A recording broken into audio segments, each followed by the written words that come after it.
اعوذ باللہ من الشیطان الرجیم بسم اللہ الرحمن الرحیم رب اشرح لی صدری ویسر لی امری واحلل عقدۃ من لسانی یفقہوا قولی رب زدنی علما۔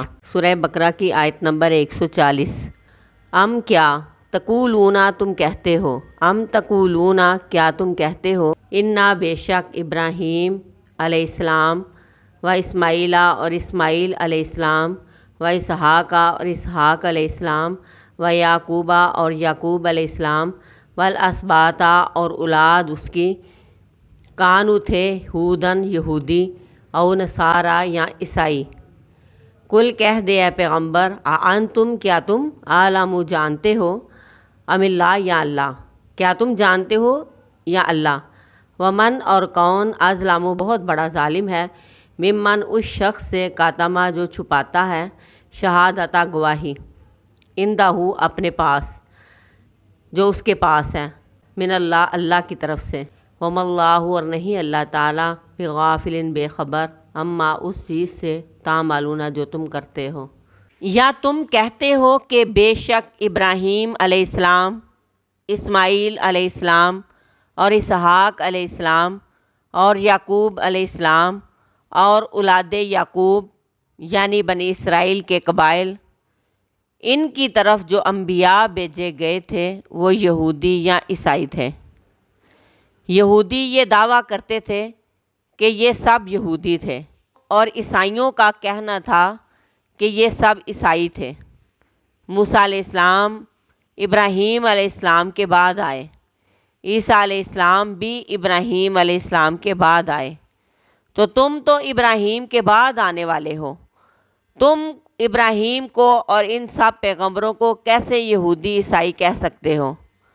یہ فرقے تو ان کے بعد بنے۔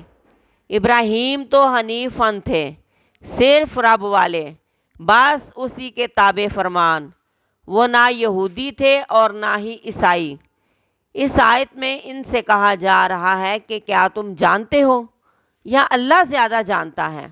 یعنی یہودیوں عیسائیوں سے سوال کیا جا رہا ہے کہ کیا تم جو کہتے ہو کہ وہ یہودی یا عیسائی تھے، وہ تو صرف مسلمان ہی تھے، تم زیادہ جانتے ہو یا اللہ تبارک و تعالیٰ کو زیادہ علم ہے؟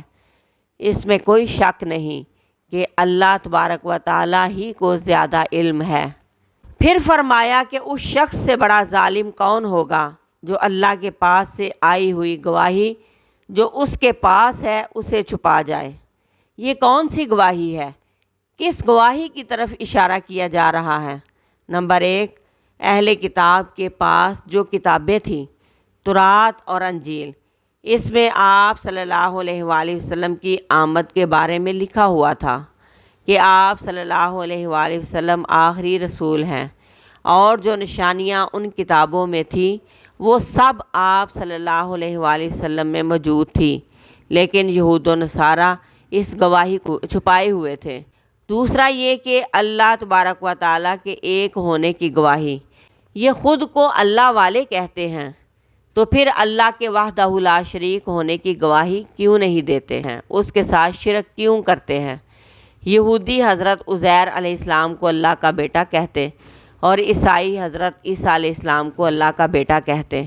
انہیں تو چاہیے تھا کہ اہل کتاب ہونے کے ناطے سے آپ صلی اللہ علیہ وآلہ وسلم کی نبوت کو سب سے پہلے مانتے اور لوگوں کو بھی اس دین کی صداقت بتاتے، اور انہیں چاہیے تھا کہ دین کی صداقت کی گواہی دیتے کہ اشہد ان لا الہ الا اللہ و اشہد ان محمدً عبدہ و رسولہ کہتے، لیکن انہوں نے ایسا نہیں کیا۔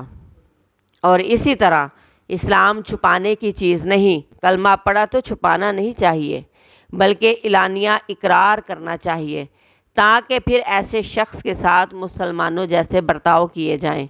اسلام چھپانے کی چیز نہیں، بلکہ اسے اپنی نسلوں میں اور جہاں تک ہو سکے آگے پہنچانا چاہیے، دین کا پیغام عام کرنا چاہیے۔ پھر فرمایا کہ وہ اللہ تبارک و تعالیٰ تمہارے عملوں سے غافل نہیں، اسے معلوم ہے کہ جو تم کر رہے ہو، گواہی چھپا رہے ہو یا ظاہر کر رہے ہو، لہٰذا اس طریقے کا جینا کہ پتہ ہی نہیں کہ مسلمان ہے یا پھر کوئی اور۔ ایسا طریقہ درست نہیں۔